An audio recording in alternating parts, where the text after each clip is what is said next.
پڑے گا۔ بالخصوص شاہد امیر رضوی ابن امیر حسین رضوی، فرخ رضا ابن قاضی مہدی حسن شاکر حسین ابن عابد حسین، افروز حسنین بنت سید مشیر حیدر، محسن مرزا ابن قیصر مرزا، نجم حسن جعفری بنت حسن مسنہ جعفری نسیم فاطمہ بنت سید حسین، دائم رضا رضوی ابن محسن رضا رضوی، میر حیدر شاہ کاظمی ابن محمد شاہ کاظمی، سید ابن مصطفیٰ ابن مصطفیٰ حسین، جاوید مصطفیٰ ابن سید جاوید مصطفیٰ ابن سید ابن مصطفیٰ، اور اپنے بھی تمام مرحومین کو، اور جن کا کوئی فاتحہ پڑھنے والا نہیں، سب کے لیے سورہ فاتحہ۔ بسم اللہ الرحمن الرحیم، الحمدللہ رب العالمین الرحمن الرحیم مالک یوم الدین، ایاک نعبد و ایاک نستعین، اہدنا الصراط المستقیم، صراط الذین انعمت علیہم غیر المغضوب علیہم ولا الضالین۔ بسم اللہ الرحمن الرحیم، قل هو اللہ احد اللہ الصمد لم یلد ولم یولد ولم یکن له کفوا احد۔ اللہم صلی علی محمد وآل محمد۔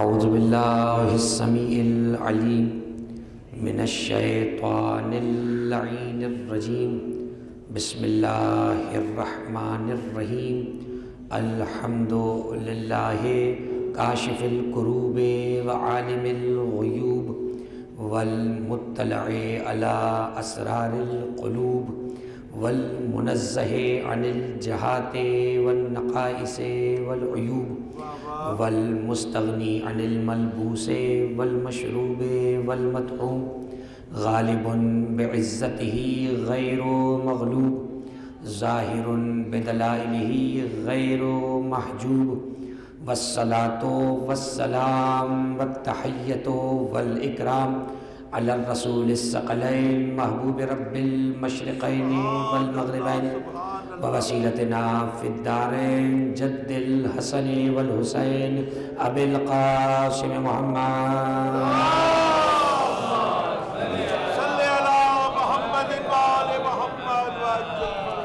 وآلہ الطیبین الطاہرین المعصومین المظلومین المنتجبین المنتخبین، اما بعد فقد قال اللہ سبحانہ وتعالی فی محکم کتابہ المجید وفرقانہ الحمید وقولہ الحق، بسم اللہ الرحمن الرحیم، قل ما اسألکم علیہ اجرا الا من شاء ان یتخذ الی ربہ سبیلا۔ صلوات پڑھیں محمد صلی اللہ محمد وآل محمد۔ عزیزان گرامی، یہ مجلس رضا برساں برس سے اسی آب و تاب کے ساتھ اجتماعی ایصال ثواب کے عنوان سے مختلف مناسبتوں پہ منعقد ہوتی ہے، اور اس مجلس کے اجر اور حسن میں اس وقت اور اضافہ ہو جاتا ہے جب اس مجلس کا انتساب کسی اہل بیت کے فرد سے ہو جاتا ہے۔ آج اس مجلس کا انتساب حضرت مادر ابوالفضل عباس حضرت ام البنین سلام اللہ علیہا سے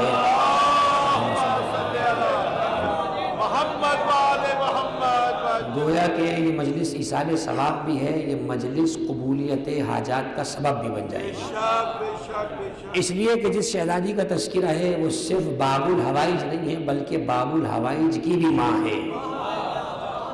ہمارے ہندوستان پاکستان کے عرف میں جب بھی باب الحوائج کہا جاتا ہے تو حضرت ابوالفضل کی شخصیت ذہن میں ہے، حضرت امام موسی کاظم کی شخصیت ذہن میں آ جاتی ہے، حضرت شہزادہ علی اصغر کی شخصیت ذہن میں آتی ہے، حضرت مسلم ابن عقیل کی شخصیت ذہن میں آتی ہے، لیکن علماء نے لکھا کہ جیسے ابوالفضل باب الحوائج ہے ویسے ہی ان کی مادر گرامی بھی باب الحوائج ہے، اور جناب ام البنین کی زیارت میں یہ جملہ ہے، خداوند متعال آپ کو حضرت ابوالفضل کے روضے کی زیارت نصیب فرمائے۔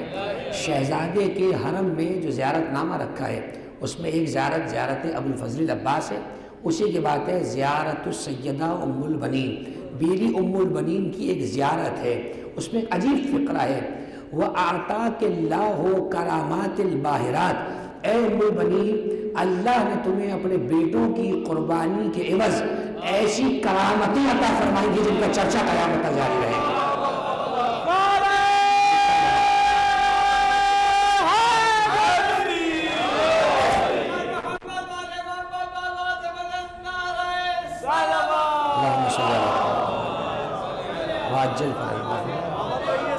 شہزادی ام البنین کی شخصیت مستجاب الدعوات ہے، شہزادی ام المؤمنین کی شخصیت قبولیت حاجات کا دروازہ ہے.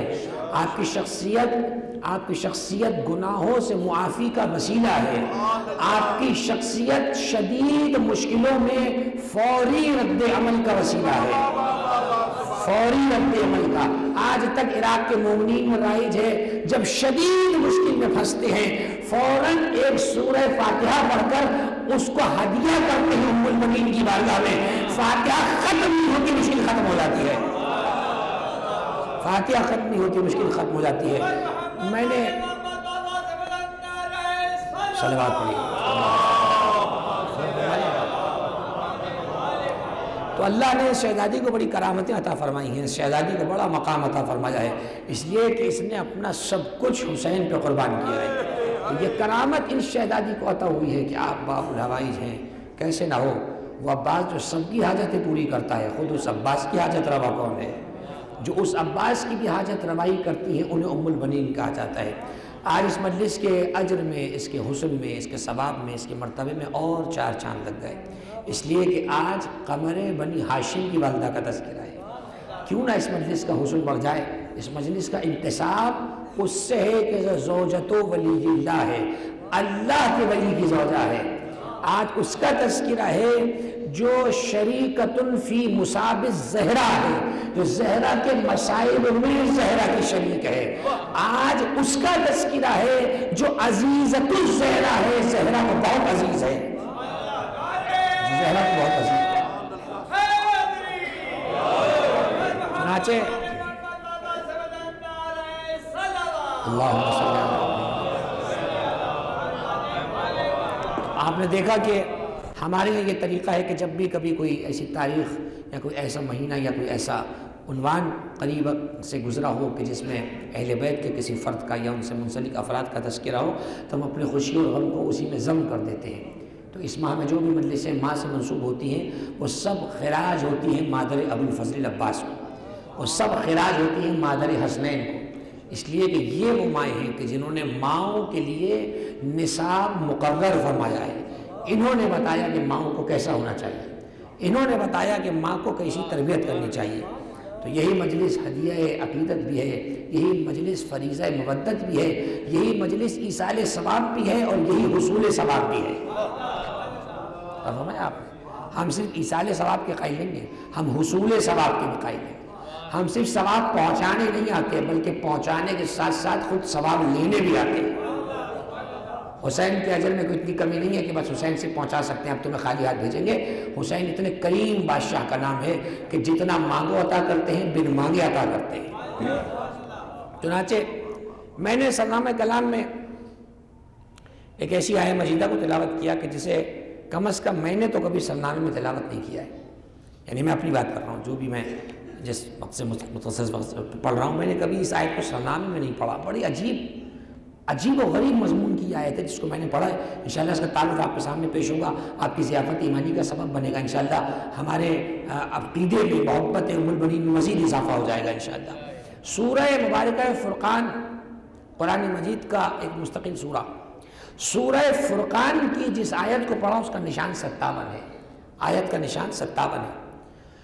عجیب و غریب آیت. قل, اے میرے محبوب کہہ دیجئے, ما اسألکم علیہ من اجر, ان سے کہہ دیجئے کہ میں تم سے کوئی اجر نہیں مانگتا. اب دیکھیے میں نے آیت دوسری پڑھی ہے, آپ کے ذہن میں جو آیت آ رہی ہے وہ آیت کچھ اور ہے. وہ ہے قل لا اسألکم علیہ اجرا الا المودۃ فی القربى. جو فریضہ مودت ادا کرتے ہیں صلوات پڑھ دیجیے محمد علیہ.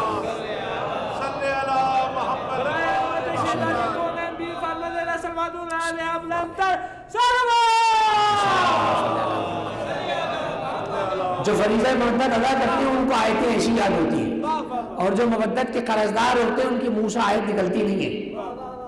تمہارا مجمع آیت کو ساتھ ہی دہراتا ہے. وہ آیت الگ ہے.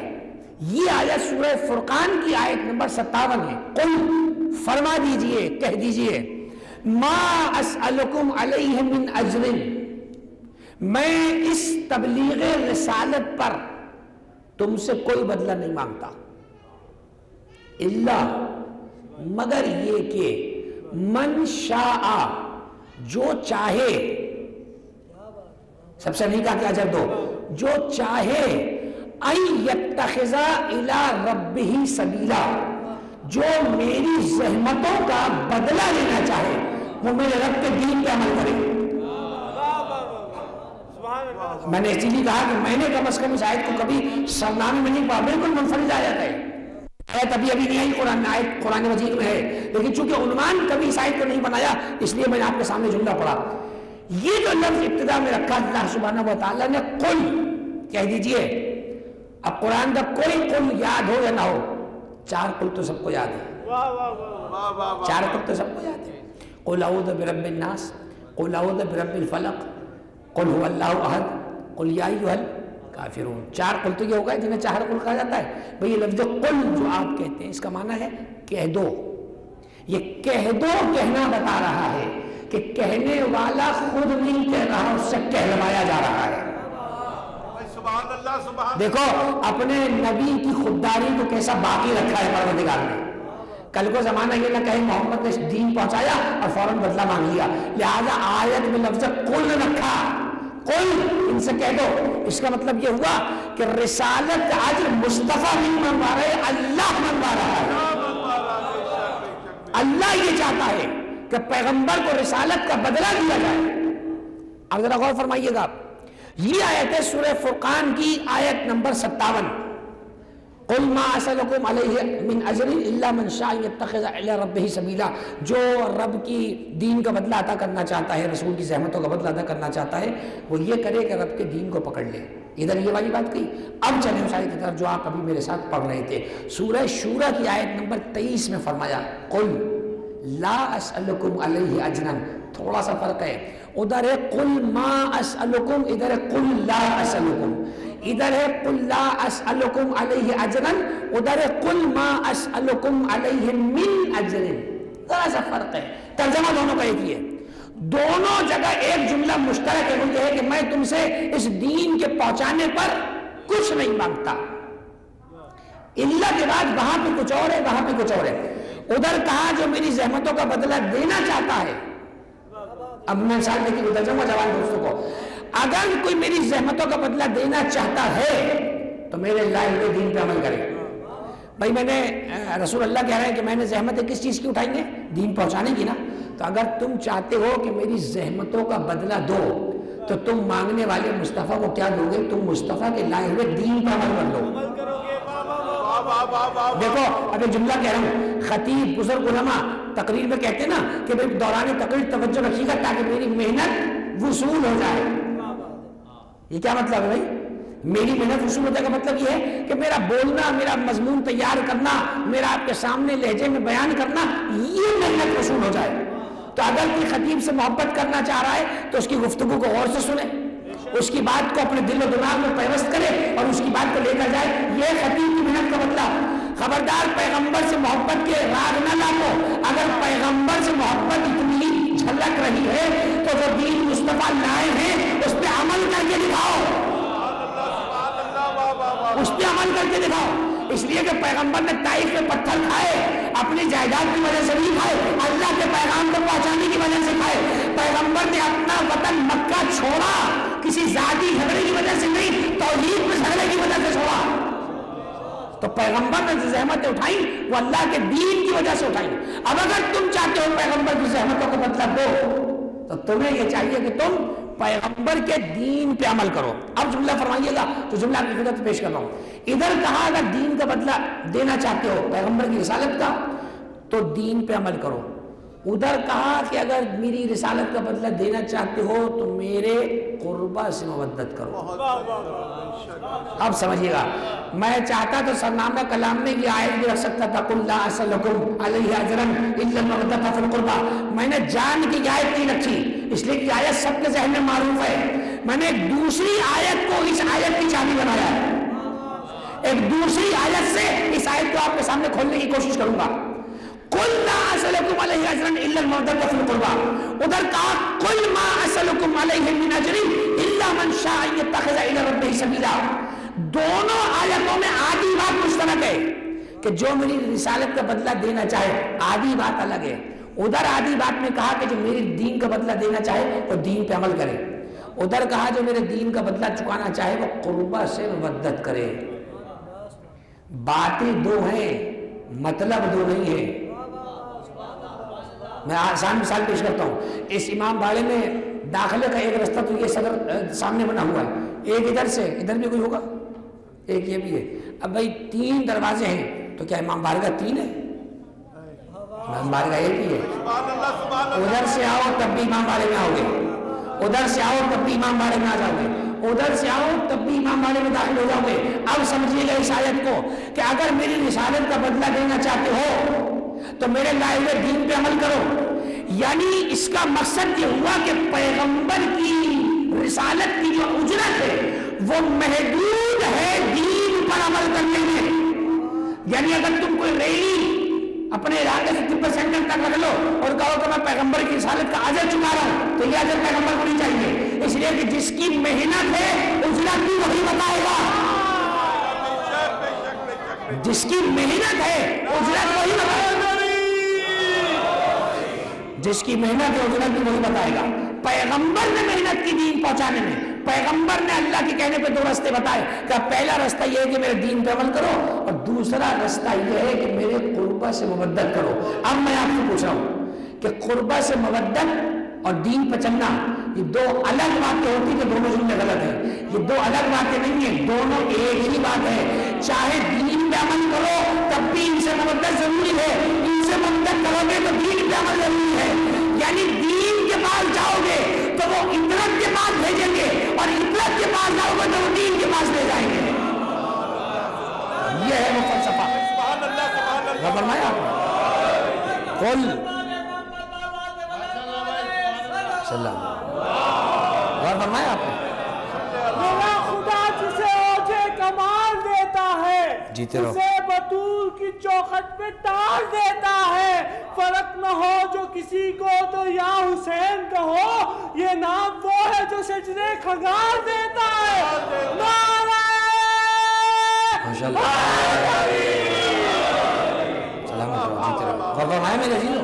یہی حق ہے اہل بیت کی ذکر کو سننے کا۔ تو اب دیکھیے کہ 2 آیتیں مختلف ہیں، اگر میرے دین کا بدلہ دینا چاہتے ہو تو دین پہ عمل کرو۔ اس کا مطلب یہ ہوا پیغمبر کی رسالت کا اجر محصور ہے دین میں، اور دین پورے کا پورا محصور ہے مودت اہل بیت میں۔ اب ایک مصرع پڑھتا ہوں بڑا معروف نوحہ قدیم نوحہ، میں لفظ پڑھوں گا میرے بزرگوں کے چہرے میں مسکراہٹ آ جائے گی۔ ہم سمجھتے تھے شاید یہ کسی کی تپن میں جملہ کہا ہے، اب پتہ لگا یہ آیا مودت کے تناظر میں کہا گیا ہے کہ بے حب اہل بیت عبادت حرام ہے، ظاہر تیری نماز کو میرا سلام ہے۔ یہ طرز نہیں ہے، حقیقت ہے، اس لیے کہ نماز دین کا حصہ ہے اور دین کی اجرت آل محمد کی محبت ہے، اور سنا ہے جو اجرت کے بغیر ادا کرے وہ مقروض کہلاتا ہے، عبادت خدا نہیں کہلاتا ہے، مقروض کہلاتا ہے۔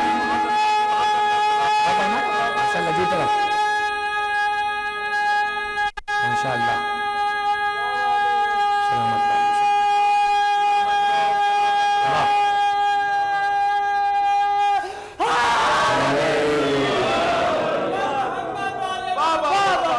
رحمت رہو جی۔ اللہم صلی اللہ علیہ وسلم۔ اب مجھے نہیں پتا کہ عقیدت کی لغت میں اس کیفیت کو کیا کہا جائے، اس کا کوئی نام نہیں، یہ ایک عقیدت کی کیفیت ہے جس پہ طاری ہو اس کا مزہ وہی جانتا ہے۔ ایک صلوات پڑھیے مومنین کی سلامتی کے لیے، اور فرمایا آپ نے جیتے رہو۔ میرے عزیزوں اسی لیے قرآن نے کہا قُلْ لَا أَسْأَلُكُمْ عَلَيْهِ أَجْرًا إِلَّا الْمَوَدَّةَ فِي الْقُرْبَى، سارے کے سارے دین کا بدلہ اہل بیت کی مودت ہے۔ دیکھو مجھے جانا ام البنین تک ہے، اور ام البنین وہ شہزادی ہے جس نے آیا مودت پہ عملاً عمل کر کے دکھایا ہے۔ مجھے جانا اس شہزادی تک ہے، لیکن ان آیتوں کے سہارے سے میں ام البنین تک جاؤں گا۔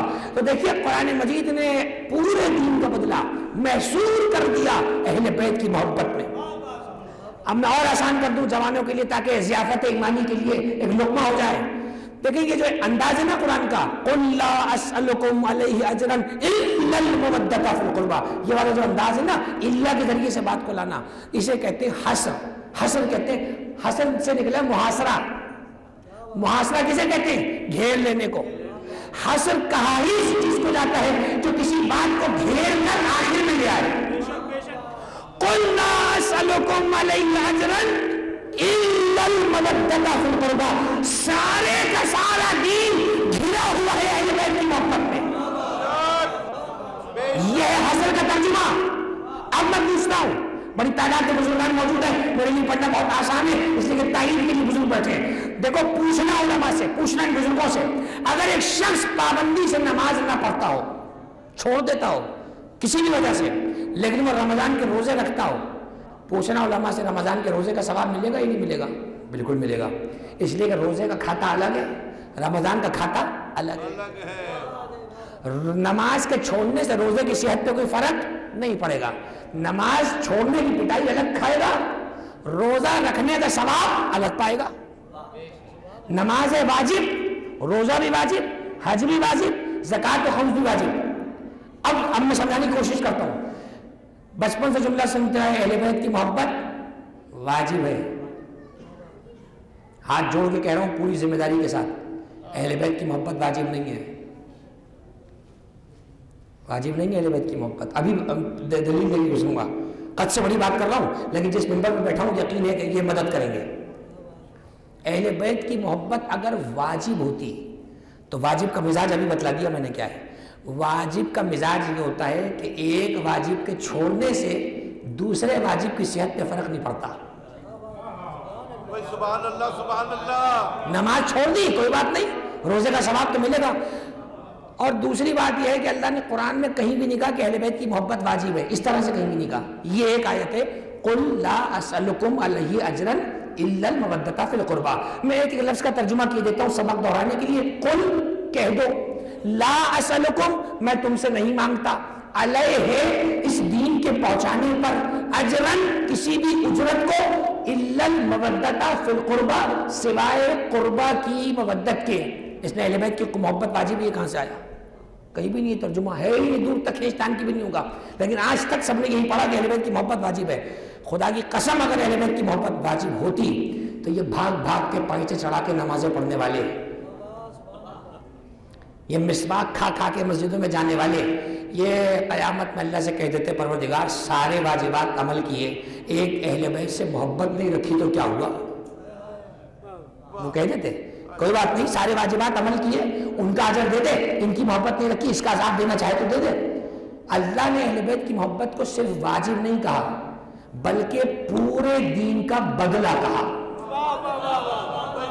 واجب نہیں کہا، پورے دین کا بدلہ اہل بیت کی محبت کو بنایا تاکہ ایک محبت سے جب ہاتھ اٹھے تو نمازیں بھی یقین ہو جائیں، روزے بھی یقین ہو جائیں، حج بھی ضائع ہو جائے، زکوٰۃ بھی برباد ہو جائے. اسی لیے فرمایا کہ بے حب اہل بیت عبادت حرام ہے، ظاہر تیری نماز کو میرا سلام ہے. یہ ہے وہ مسئلہ. تو میرے عزیزوں پروردگار نے اہل بیت کی مودت کو فرض قرار دیا ہے.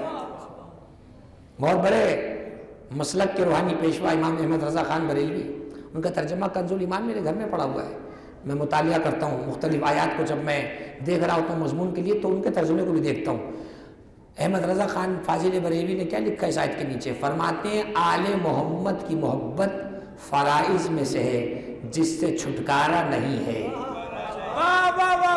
گزارش یہ ہے کہ جو ترجمہ میں لکھ دیا ہے وہ کبھی ممبروں میں بھی بتانے کی زحمت کریں، بتلائیں عوام کو کہ جیسے نماز واجب ہے اس سے کہیں زیادہ محبت اہل بیت واجب ہے. اس لیے کہ نمازوں کا کھاتا بعد میں کھلے گا، پہلے دیکھا جائے گا محب اہل بیت نہیں کرتے. اگر محب اہل بیت ہے، اس کی آسان سی دلیل دوستوں کو دے رہا ہوں، 2 + 2 4 کسی حوالے میں نہیں پھنسا رہا. دیکھو ایک مشہور حدیث سارے عالم اسلام نے کتاب میں لکھی، فرمایا کہ پیغمبر اکرم کی حدیث ہے کہ ان قبلت قبل ما سواها و ان ردت رد ما سواها. پیغمبر نے نماز کے لیے فرمایا اگر نماز قبول ہو گئی تو سب قبول ہے، اور اگر نماز رد ہو گئی تو سب رد ہے.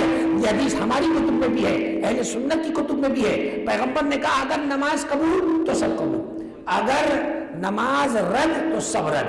میرا سوال یہ ہے کہ نماز، روزہ، حج، زکوٰۃ، یہ چلائی، یہ دعوت اور یہ اجتماعی جو ہم سب کر رہے ہیں کہ یہ سب ضائع ہو جائے گا؟ اللہ نے کہا نہیں، یہ سب ٹکا ہوا ہے نماز پر۔ اور پروردگار یہ بھی بتا دے کہ نماز کس پر ٹکی ہوئی ہے، کہ پوری نماز ٹکی ہوئی ہے آل محمد کے درود پر۔ آپ سب مرے سے جیتے رہے ماشاء اللہ، سلامت رہے۔ اللہم صلی علی محمد۔ ابھی مغربین کے فریضے سے سب ادا کر کے آئے، فجر کے فریضے کو ادا کریں گے انشاءاللہ۔ ساری نماز ٹکی ہے درود پر اور سارا دین ٹکا ہے نماز پر۔ اس کا مطلب درود گیا تو نماز گئی، نماز گئی تو سارا دین گیا۔ تو جن کی درود پڑھے بغیر 2 رکعت نماز کسی کام کی نہ رہے، ان کی مبدت کے بغیر تیرا دین کس کام کا رہ جائے گا؟ تیرا دین کس کام کا رہ جائے گا؟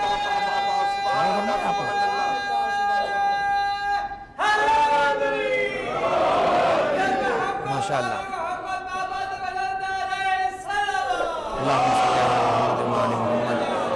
دل جس کا سر کے ساتھ جھکے گا نماز میں، دل جس کا سر کے ساتھ جھکے گا نماز میں، ہوگا خدا سے رابطہ اس کا نماز میں۔ ارے فرش عزا میں ہو گئی تبدیل جا نماز، یاد آیا جو حسین کا سجدہ نماز میں۔ نعرہ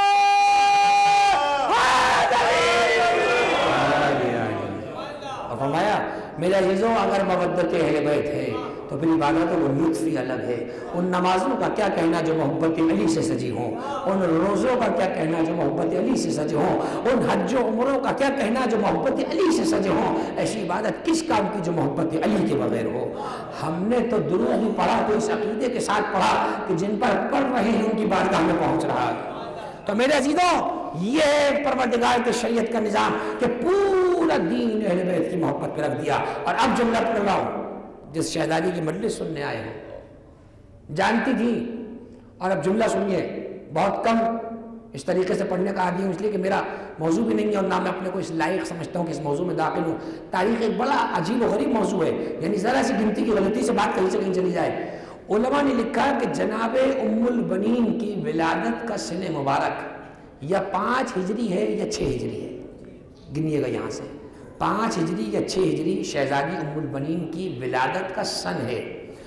اور 10 ہجری میں پیغمبر اکرم نے مباہلہ کیا ہے، اور 11 ہجری پیغمبر کی وفات کا سال جب پیغمبر آخری حج کر آئے، اور اسی 11 ہجری میں ہوئی ہے غدیر، یعنی غدیر کا عنوان 11 ہجری سے پہلے نہیں ہے۔ یہ بات کیٹیگوریکلی ثابت ہے۔ 11 ہجری سے پہلے جب غدیر کا میدان ہی نہیں سجا تو من کنت مولا کیا کسی کو خواب میں آیا ہوگا؟ نہیں ہے نا۔ اب سنیے گا، 5 ہجری پیغمبر اکرم کی جو ہجرت کا سال ہے، 5 ہجری ہے شہزادی کی ولادت کی تاریخ۔ اور عجیب و غریب جملہ یہ ہے کہ سیدہ کونین کی جو شہادت کی تاریخ ہے وہ ہے 11 ہجری کے اندر، پیغمبر کی وفات کے 90 یا 95 دن کے بعد۔ اور جیسے ہی شہزادی کی شہادت ہوئی ہے تو شہزادی کی حسب وصیت امیر المومنین نے عقد ثانی کی خواہش ظاہر کی، اور آپ نے اپنے برادر جناب عقیل سے کیا کہا کہ انظر لی امرأة ولدت لی الفحول لیکون عونا لولدی الحسین فی ارض کربی مبلا۔ یہ جملہ پورا اس لیے پڑھا تاکہ جملے کی برکت بھی حاصل ہو جائے، مولا کی زبان سے نکلا ہوا جملہ ہے۔ فرماتے اے عقیل، اے عقیل، میرے لیے، جملہ سنیے کہ کیا عجیب و غریب جملہ ہے، جو بھائی بیٹھے ہیں ان کے لیے کہہ رہا ہوں، اپنے بڑے بھائی کو نظر انداز نہ کرنا اپنے معاشرے کے فیصلوں کے اندر۔ علی جیسا امام جو شکلیں دیکھ کے شجرے بتا دے، بلکہ نہیں بھائی غلط کہا میں نے جملہ، وہ علی جس کی ذوالفقار بھی شجرہ دیکھ کر حملہ کرے، وہ علی جس کی ذوالفقار شجرہ دیکھ کر ظالم پر گرے، اس علی نے عقیل سے کہا میرے لیے ایک ایسی خاتون تلاش کریں جو بہادر قبیلے کی ہو۔ اس کا مطلب کیا ہوا؟ بہادر بیٹے کے لیے بہادر ماں کا ہونا بڑا ضروری ہے، بہادر ماں کا ہونا بڑا ضروری ہے۔ دیکھو فضائل کے باب میں ہوں، اگر آنکھ نم ہو جائے تو عقیدت کا سودا ہے۔ ایک ایسی بہادر خاتون تلاش کرو جس سے مجھے بیٹا پیدا ہو۔ دنیا اولاد مانگتی ہے افزائش نسل کے لیے، قربان جاؤ علی پر۔ علی نے اولاد مانگی حسین کے قدموں پر قربان کرنے کے لیے۔ علی نے اس لیے نہیں مانگی ہے کہ عباس میں نسل کو آگے بڑھا دے، نہیں، فرمایا ایک ایسا بچہ ہو لیکون اونن جو میرے حسین کا اون بن جائے، مددگار بن جائے، فی عرض کربلا وبلا، ابھی کربلا بہت دور 61 ڈگری اور علی کی زبان پر کربلا کا تذکرہ ہو رہا ہے۔ چنانچہ حضرت عقیل کہتے ہیں تاریخ ولادت ذہن میں شہزادی کی ہے 5 یا 6 ہجری، غدیر ہوئی 11 ہجری کے اندر۔ عقیل کہتے ہیں کہ میں ایک مرتبہ جناب فاطمہ کلابیہ کے والد جن کا نام حزام، جناب ام المؤمنین کے والد، کبھی ابو الفضل عباس کے اجداد کا شجرہ پڑھو، علماء نے لکھا کہ ابو الفضل کے جو اجداد تھے، جو ننیال تھا آپ کا، عرب میں ان سے بہادر قبیلہ کوئی نہیں تھا۔ جو حضرت عباس کے اجداد تھے نا، ان میں سے ان کا ایک لقب تھا ملاعب الاسنان، نیزوں سے کھیلنے والا، سنا کہتے ہیں نیزے کو، ملاعب الاسنان نیزوں سے کھیلنے والے، کرتب کیا کرتے تھے، یعنی نیزوں سے کرتب کرنا، آج کے زمانے میں گولی سے کھیلنا، اناڑی آدمی ہو تو یہ اپنے مار دے کسی اور کو مار دے۔ فرماتے کہ نیزوں سے کھیلا کرتے تھے اور تلوار چلانے کا ہنر ان کے پاس تھا، شجاعت تھے، کرم والے تھے۔ اور عجیب و غریب جملہ پڑھوں، خدا کی قسم، خدا کو روزے ابو الفضل کی حاضری نصیب فرمائے، جب بھی روزے ابو الفضل پہ جاؤ مضیف ابو الفضل ضرور کھاؤ۔ مضیف کہتے ہیں ابو الفضل کے دسترخوان کو، کسی سے پوچھ لینا، یہی لفظ بولتے ہیں نا کسی کو، مضیف، وہ سمجھ جائے گا کہ عباس کے دسترخوان کا کھانا کھانے آ رہا ہے، اس لیے کہ وہ کھانا عباس کا نہیں ام البنین کا ہے، آج تک چل رہا ہے، آج تک بیٹے کے گھر میں ماں کا کھانا چل رہا ہے۔ شہزادی ام البنین کا خانوادہ دور جاہلیت میں جب اسلام آیا بھی نہیں تھا، روایات میں یہ ہے کہ دور دور سے جو قافلے آیا کرتے تھے ان کے افراد کو اپنے گھروں میں 3 دن تک مہمان بناتے تھے۔ مہمان نوازی کا درس تو اسلام بعد میں دے گا، ابھی تو اسلام آیا بھی نہیں حجاز کے اندر، اور یہ خانوادہ وہ ہے کہ جو مہمان نوازی کر رہا ہے، اور 3 دن تک انہیں مہمان نوازی کے بعد شان و شوکت سے رخصت کرتے تھے، خوبصورت لباس انہیں تحفے میں دیتے تھے، جانے کے لیے سواری دیتے تھے، زاد سفر دیا کرتے تھے۔ یہ خانوادہ ہے ابو الفضل عباس کا، اور بہادری کوٹ کوٹ کے اپنے بھری ہے، کوئی ایسا جگ نہیں حضرت ابو الفضل کا ننیال کی طرف سے، ددیال کے تو کیا کہنے جو علی ابن ابی طالب سے پہنچاؤ، ننیال کی بات ہو رہی ہے، یعنی ماں کی طرف سے وہ وجاہت ملی ہے، وہ بہادری ملی ہے کہ اب جب وہ بہادری علی ابن ابی طالب سے آ کر ملے گی تو وجود میں عباس جیسا شعر ہی وجود میں آتا ہے، نتیجے میں عباس جیسا شعر ہی وجود میں آتا ہے۔ چنانچہ حضرت عقیل کہتے ہیں اس زمانے میں میں جناب ام البنین کے والد حزام کے پاس گیا اور کہتے ہیں میں نے دیکھا کہ اس گھر میں کسی بچی کی بولنے کی آواز آ رہی ہے۔ ہاں جملہ سنیے گا، کبھی ایسی باتیں بھی ہو جائیں کہ کسی بچی کی بولنے کی آوازیں آ رہی ہے۔ تو میں نے ان سے پوچھا کہ یہ بچی کون ہے؟ انہوں نے کہا حاضی ابنتی، میری بیٹی ہے۔ میری بیٹی کا کیا نام ہے؟ کہا اسمہا فاطمہ، اس کا نام تو فاطمہ ہے۔ اب جملہ سنیے گا، حضرت عقیل نے غدیر ابھی آئی تھی 11 ہجری میں، اسی لیے کہہ رہا ہوں کہ ماں کے لیے غدیری ہونا ضروری ہے، تبھی عباس جیسا بیٹا دنیا میں آتا ہے۔ ایک مرتبہ جناب حضرت عقیل نے پوچھا کیفا ربیتہا، تم نے تربیت کیسی کی ہے؟ جملہ سنو، فرمایا انی ربیتہا علی ولایت علی ابن ابی طالب۔ ام المؤمنین کے والد کہتے ہیں کہ میں نے اس کی تربیت علی کی ولایت پہ کی ہے۔ تعجب اس پر نہیں ہے کہ تربیت علی کی ولایت پر ہوئی، تعجب یہ ہے کہ ابھی تو ولایت کا اعلان نہیں ہوا، یہ تربیت کیسے ہو رہی ہے؟ یہ اسی طریقے سے ہے کہ ابھی پیغمبر دنیا میں نہیں آئے مگر ان کے ماننے والوں نے ان کا کلمہ پہلے سے پڑھ رکھا ہے۔ ام البنین کی تربیت ولایت علی پر ہے، جب ام البنین کی تربیت ولایت علی پر ہے تو پھر بیٹا عباس جیسا ہوگا، بیٹا عبداللہ جیسا ہوگا، جعفر جیسا ہوگا۔ یہ وہ شہزادے ہیں حضرت عثمان جو کہ حضرت عباس کے بھائی ہیں، اور علماء نے لکھا کہ یہ جو نام رکھا مولا نے خود فرمایا انی سمیتہ لأخی عثمان ابن مزعون، میں نے اپنے اس چوتھے بیٹے کا نام اپنے دوست عثمان ابن مزعون کے نام پہ رکھا ہے تاکہ کوئی گمراہ نہ ہونے پائے، میں نے یہ نام رکھا اپنے بیٹے کا۔ چنانچہ یہ چاروں شہزادے ام المؤمنین کے، اور اب زمانہ گزرتا رہا، وہ وقت آیا کہ عقیل خواستگاری کے لیے تشریف لے گئے عقیل، اور کیا عجیب و غریب ماجرا ہے، ادھر خدیجہ خود گئی رشتہ لے کر محمد کے پاس، ادھر علی نے رشتہ لے کر بھیجا ام المؤمنین کے پاس۔ معلوم ہوتا ہے فرق کیا ہے؟ اگر خدیجہ کے پاس محمد جاتے تو یہ بے زمین مورد کہہ دیتا کہ دولت کی وجہ سے لے کر گئے، لہذا خدیجہ خود آئی تاکہ محمد کا بھرم باقی رہے، اور اگر علی سب کہتے کہ زوجہ کی تلاش میں گئے، امیر کو بھیجا تاکہ پتہ چلے صرف زوجہ نہیں ہے، بہادر ماں درکار ہے، بہادر ماں درکار ہے۔ جیتے رہو ماشاء اللہ۔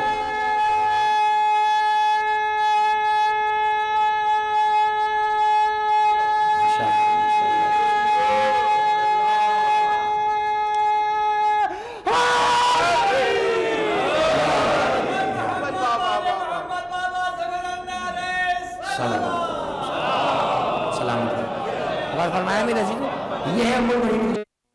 آپ کا نام نامی فاطمہ، فاطمہ بنت حزام، حزام آپ کے والد گرامی ہے، اور کلاب آپ کا قبیلہ ہے، بنی کلاب والے، بڑے فخر سے رجس پڑا کرتے تھے حضرت ام المؤمنین کے جو ددیال کے لوگ تھے، یعنی ام المؤمنین کا بھی جو ددیال تھا، جس خاندان کی یہ تھی، اس خاندان میں ایسی بہادری، اور جب اس خاندان کی بیٹی علی کے گھر میں آ جائے اور ادھر سے علی کی بہادری، تو یقیناً پھر ایسا ہی بیٹا پیدا ہوتا ہے کہ جو اگر اپنے جلال کی مختلف کیفیت رکھے تو کبھی عباس بن جائے، کبھی زیغم بن جائے، کبھی زرغام بن جائے، کبھی حیدر بن جائے، کبھی علی بن جائے، مختلف القاب۔ آیت اللہ مہدی کلباسی نجفی نے خصائص عباسیہ میں لکھا ہے کہ حضرت ابو الفضل کے جلال کی کیفیت میں مختلف نام ہے۔ عباس اس شے کو کہا جاتا ہے جس کی ماتھی پر تیوری ہو، بھگڑا ہوا ہو، اسے عباس کہا جاتا ہے، اور یہی سبب ہے کہ جب شہزادے کی ولادت ہوئی ہے تو سب سے پہلے جناب زینب نے ہاتھوں میں لیا، جیسے ہی پہلے اس حق پر آئے، جیسے ہی بھائی بہن کا مفروض ہوا، فوراً پوچھا بابا آپ نے میرے بھائی کا نام کیا رکھا ہے؟ کہا ہم نے بھی کوئی نام تجویز نہیں کیا۔ بہن نے بھائی کے ماتھے کے تیور کو پڑھا، فرمایا بابا اس کا نام عباس رکھ دیا جائے، میرا بھائی بڑا بہادر ہے۔ چنانچہ زینب کے منہ سے نکلا وہ نام ہی مقدر کر دیا گیا، اور اب عباس پرورش پا رہے ہیں اسی گھرانے کے اندر۔ ام المؤمنین سلام اللہ علیہا وہ خاتون کہ جس نے آیے مودت پر عملی طور پہ عمل کر کے دکھایا۔ جب آئیں گے گھر کے اندر، علماء نے لکھا جس وقت آپ کی بارات اپنے گھر پہنچی ہے رات کا وقت ہو چکا تھا۔ عمومی طور پر عرب رات کے وقت جلدی سجانے کی عادی تھی۔ حسنین کریمین بخار کی کیفیت میں تھے، دونوں شہزادے بستر پہ آرام کر رہے تھے۔ شہزادی کہتی ہے کہ جیسی میں آئی، علی نے مجھ سے کہا آئیے آپ اپنے حجرے میں آرام فرمائیں، صبح کو بچوں کی زیارت ہوگی۔ فرمایا علی میں اس وقت تک آرام نہ کروں گی جب تک حسنین کا چہرہ نہ دیکھوں۔ یہ ہے وہ مودت جس کے لیے آیت میں نے پڑھی آپ کے سامنے۔ میں اس وقت صبح کی تو بات ہے، کوئی 2-3 سال کی تو وقت نہیں، صبح کی بات ہے، کہ میں اس وقت تک حجرے میں نہ جاؤں گی جب تک حسنین کا چہرہ نہ دیکھوں۔ لائے دونوں شہزادے حجرے میں لائے، دیکھا دونوں شہزادے بستر پہ سو رہے ہیں۔ ام المؤمنین اس جگہ بیٹھ گئی جہاں شہزادوں کی پائٹی تھی، فضائل ہے میرے عزیزوں، بیٹھ گئی وہاں پر اور دونوں کے قدموں کے پاس بیٹھ گئی۔ اب اجازت ہے کہ جملہ کہوں، قدموں کے پاس نہیں بیٹھی، جنت کی ڈیوری پہ بیٹھی ہے، اس لیے کہ جنت کے جوانوں کی سردار ہے، بیٹھی ہے اور دھیمے دھیمے لہجے میں کہتی جا رہی ہے اے بچوں مجھے اپنی خادمہ کے طور پہ قبول کرو۔ یہ کہتے ہوئے ام المؤمنین کی آواز ذرا سی بلند ہو گئی، بیوی کی آواز سے بچوں کی آنکھ کھل گئی، دونوں بچے چونک کے اٹھے، اور جیسے ہی دونوں شہزادوں نے دیکھا، دیکھو وہ ام المؤمنین ہیں، یہ فاطمہ کے بچے ہیں، دونوں بچوں نے سر پہ ہاتھ رکھا، السلام علیکم یا اماں آپ پہ ہمارا سلام ہو۔ جملہ سمجھا تھا، ام المؤمنین کے جسم پہ کپڑ بھی ڈالی ہو گئی۔ فرمایا خبردار لا تقولوا اماں، مجھے اماں نہ کہو، بل انا جئت خادمۃ لکما، میں ماں نہیں خادمہ بن کر آئی ہوں، ماں انا جئت محل امکما فاطمہ۔ خبردار یہ نہ سمجھنا کہ میں تمہاری ماں فاطمہ کی جگہ پر آئی ہوں، تمہاری ماں کی جگہ کوئی نہیں لے سکتا، میں خادمہ بن کر آئی ہوں، مجھے اپنے گھر میں خدمت کے لیے قبول کر لو۔ جیسی آوازیں بلند ہوئی ادھر سے شہزادی زینب و ام کلثوم بھی آ گئی، چاروں بچے گلے لگ گئے۔ اللہ اکبر، پہلی ہی رات میں ساری دنیا مل گئی ام المؤمنین کو۔ اب علی کی طرف دیکھا، علی نے کہا کچھ حاجت ہو تو بتلائیے۔ کہا علی کیا کہوں، جنت کے سرداروں نے مجھے ماں کہہ دیا ہے، زہرا کی تربیت یافتہ بچیوں نے مجھے ماں کہہ دیا ہے، میں تو پہلے ہی دن آپ کی اتنی قرض دار ہو گئی کہ یہ قرض کیسے اترے گا۔ لیکن زمانہ کیا جانتا تھا کہ ام المؤمنین یہ قرض کیسے ادا کریں گی۔ زمانہ گزرتا رہا، زمانہ گزرتا رہا، علی جب بھی گھر میں آواز دیتے تھے یا فاطمہ کہہ کے بلاتے تھے۔ ام المؤمنین کہتی ہے میں نے ہمیشہ دیکھا جب بھی علی مجھے فاطمہ کہہ کے بلاتے تھے میرے حسن و حسین سہم سے جاتے تھے، جیسے انہیں اپنی ماں زہرا یاد آ گئی ہو۔ اب ذرا سمجھنا ہی جملہ سمجھنے کا ہے، کتنا مشکل ہوتا ہے اپنے ماں کے گھر کا لائے ہوا نام بدلنا۔ اپنی ماں کے گھر سے نام لائی تھی نا فاطمہ، ایک دن علی کو تنہائی میں پایا اور تنہائی میں پا کر کہنے لگی یا علی ایک سوال کرنا چاہتی ہوں، کہیے کیا بات ہے، آپ میری زوجہ ہیں، شریک حیات ہیں۔ فرمایا یہ بھی کہیں ممکن ہے کہ آپ میرا نام بدل کر کوئی اور نام رکھتے ہیں؟ کہا کس لیے؟ کہا جب بھی آپ فاطمہ کہتے ہیں میرے حسنین کا چہرہ بجھ سا جاتا ہے، شاید ان بچوں کو اپنی ماں یاد آ جاتی ہے۔ مجھے بتاؤ یہ محبت نہیں ہے تو اور کیا ہے؟ اور کسے کہو گے محبت؟ آپ سمجھ آئے کیوں ام المؤمنین کی محبت دلوں میں ہے، کیوں ام المؤمنین کی محبت میں ہر عاشق عباس کا دل تڑپتا ہے۔ فرمایا جملہ سنو، مجھے نہیں معلوم کہ یہ ام المؤمنین کی فرمائش پر عمل کر رہے تھے یا کوئی دعا دے رہے تھے۔ فرمایا جاؤ آج سے ہم تمہیں ام المؤمنین کہا کریں گے۔ جیسے ہی علی کی زبان سے جملہ نکلا، ادھر لوح مشہد پہ لکھ دیا گیا کہ اب ام المؤمنین کو بیٹے عطا کیے جائیں گے، اور پے در پے 4 بیٹے عطا ہوئے۔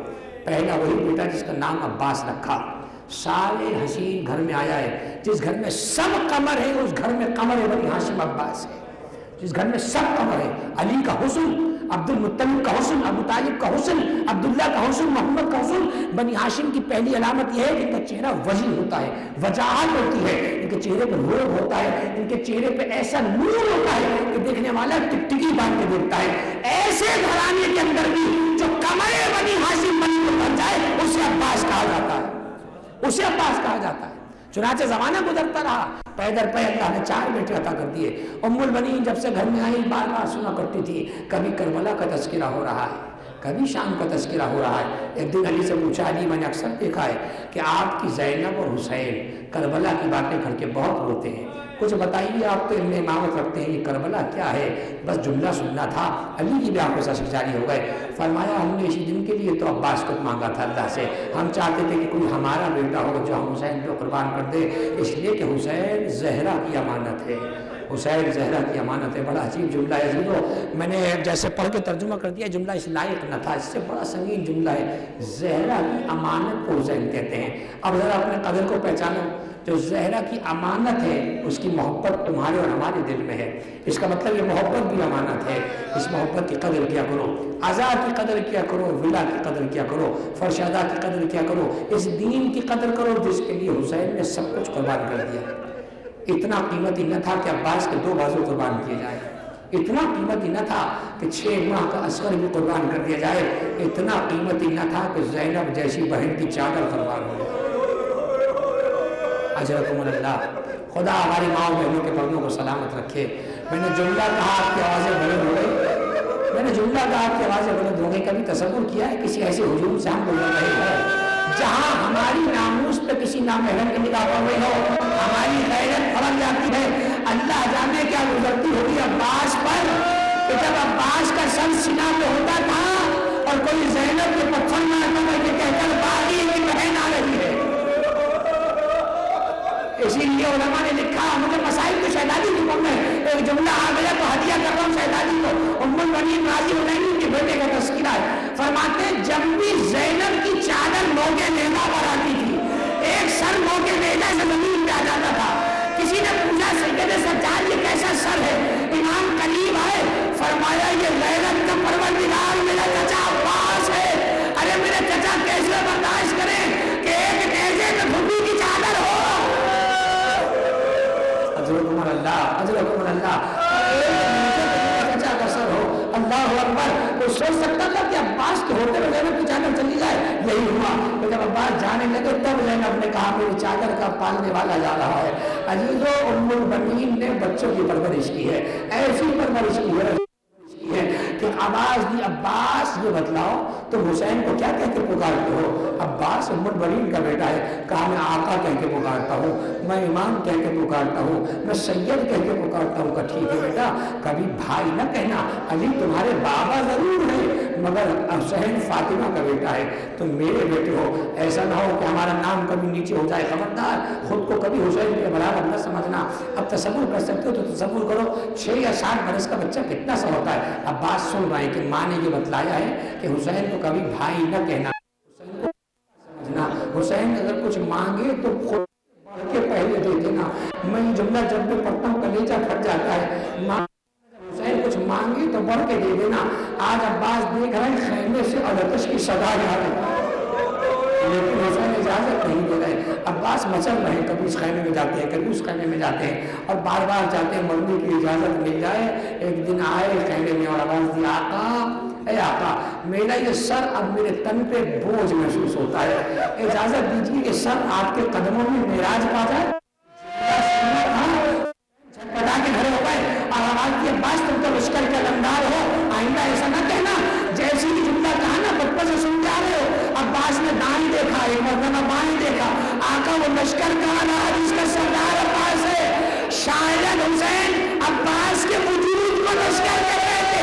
حسین چاہے لشکر نہ ہو لیکن عباس جب تک تو باقی ہے تیرے بھائی کی کمر سیدھی ہے۔ اور علماء نے لکھا جب عباس کے لاشیں لے گئے ہیں کمر پکڑ پکڑ کے کہتے تھے الان انکسر ظہری، آج ہماری کمر ٹوٹ گئی، آج ہماری کمر ٹوٹ گئی۔ آؤ پرسا دو اس ماں کو جس نے اپنے شہید بچوں کے لاشیں بھی نہ دیکھے۔ دیکھو کہ نفسیاتی جملہ پڑھ رہا ہوں، ختم ہو گئی گفتگو، میرا وقت بھی پورا ہوا۔ دیکھو اگر کسی ماں کا بیٹا مر جائے یہ قیامت کم نہیں ہے، اس ماں کے لیے مر جانے کو کافی ہے کہ جوان بیٹا مر جائے، لیکن بتاؤ اگر میت ماں کے سامنے آ جائے، اپنے ایمان سے بتانا، ماں کو صبر آ جاتا ہے، بیٹے کا لاشا دیکھ لیا اور ماتم ام المؤمنین کا جس نے مدینے میں یہ سنا کہ عباس کے بازو کاٹے گئے، عباس کے سر میں گرز مارا گیا، عباس کو تیروں سے مارا گیا، مجھے معاف کرنا مقتل میں جملہ، عباس کو ٹکڑے ٹکڑے کر دیا گیا۔ عجب نہیں ام المؤمنین نے کہا کاش زمین موقع دیتی میں بیٹے کے لاشے میں پہنچ جاتی۔ ہاں علی تو آؤ ام المؤمنین کو پرسہ دو، حسین کا پرسہ دو ام المؤمنین کو۔ یہی سبب ہے کہ جب قافلہ مدینے سے آ رہا تھا تو بشیر نے آواز دی یا اہل یثرب لا مقام لکم بہا، اے مدینے والوں مدینہ رہنے کے قابل نہیں رہا۔ جیسی محلہ بنی ہاشم میں یہ سنانی گونجی ہے ام المؤمنین گھبرا کے باہر آئی، کہا کون ہے یہ سنانی جو کہتا ہے، کون ہے جو کہتا ہے مدینہ رہنے کے قابل نہ رہا؟ خدا میرے مدینے کو نظر نہ لگائے، میرے مدینے کا سردار حسین، میرا گود کا بالا حسین، میری آنکھوں کا تارا حسین۔ دیکھو یہی تو مودت ہے نا، چار بیٹوں کے باوجود جسے اپنا بتا رہی ہے وہ حسین ہے۔ ہمارا بشیر ایسے کیوں کہتا ہے خدا میرے حسین کو لمبی عمر دے؟ بشیر نے کوئی جواب نہ دیا، روتا ہوا قبر رسول کی طرف گیا۔ ام المؤمنین نے دیکھا راستے میں ہر بیوی ام المؤمنین سے لپٹ کے پرسہ دے رہی ہے اور کہتی ہائے ام المؤمنین تعزیت قبول ہو۔ ام المؤمنین پر چرخے کوہن گرنے لگا، نہ جانے کس کی تعزیت دی جا رہی ہے۔ قبر رسول کی طرف گئی، دیکھا کچھ کالے برقعے والی بیوی آئے، قبر رسول میں واہ غربتہ کہہ رہی ہے، واہ قلتہ ناصرہ کہہ رہی ہے۔ ام المؤمنین آگے آئی، ایک بیوی کو ہٹایا، کون ہو، کس کا پرسہ قبر رسول میں دے رہی ہو؟ ایک مرتبہ کسی نے کہا یہی قافلہ ہے جو کربلا سے آیا ہے، بس کربلا کا نام آنا تھا۔ ایک مرتبہ اسی بیوی سے کہا کیا میری زینب قافلے میں نہیں آئی؟ اب جو زینب کا نام آیا کسی نے کہا وہ جو مقدرہ بیٹی ہے وہی تمہاری زینب ہے۔ ام المؤمنین آگے گئی ہے، جا کے زانو کا ہاتھ رکھا، کہا زینب کیا ماں کو نہیں پہچانا؟ اب جو ام المؤمنین نے جملہ کہا زینب نے سر اٹھایا، ام المؤمنین سے ایک مرتبہ گھبرا کے کہتی ہے زینب یہ ایک برس میں بالوں میں سفیدی کیسے آ گئی؟ ایک ہی برس تو مدینے سے گیا ہوا۔ جناب زینب نے کچھ جواب نہ دیا۔ جب ام المؤمنین کو حسین نظر میں نہیں آئے، ایک ایک سے پوچھا میرا عباس کہاں ہے؟ کیا عباس حسین کا ساتھ چھوڑ کے چلے گئے؟ جب کوئی جواب نہ ملا ام المؤمنین نے نجف کا منہ کر کے کہا یا علی آپ چاہے عباس کو معاف کریں، ام المؤمنین دودھ نہ بخشے گی۔ ارے زینب سے رہا نہ گیا، ماں کو گلے لگا کر کہا بھائی کا شکوہ نہ کرنا، اگر عباس زندہ ہوتے نہ حسین کے گلے پہ خنجر چلتا، نہ سجاد زنجیروں میں باندھا جاتا، نہ زینب کے سر سے چادر چنتی۔ ام المؤمنین کو صبر آ گیا یہ سن کر کہ میرا عباس بھی مارا گیا، لیکن عزیزو اب یہ نہیں پوچھا میرا عباس کیسے مارا گیا، تو یہ بتاؤ میرا حسین کیسے مارا گیا؟ کون وہ شکی تھے؟ ام المؤمنین نے جیسے جملہ کہا جناب زینب کہتی اماں نہ پوچھئے، میں 70 قدم کے فاصلے پر تھی، واسطے دے کر کہتی تھی ظالم نہ مار، میری ماں نے چکیاں پیس پیس کے پالا ہے، آواز دے کے کہا اماں آپ پوچھتی ہو یہ بالوں میں سفیدی کیسی آئی؟ اماں وہ 70 قدم زینب کے لیے 70 سال بن گئے۔ حسین کے لاشے تک جب میں پہنچی میرے بالوں میں سفیدی تھی، میری کمر میں خم تھا، اماں زینب بوڑھی ہو گئی ہے۔ ایک مرتبہ سارا مدینہ جب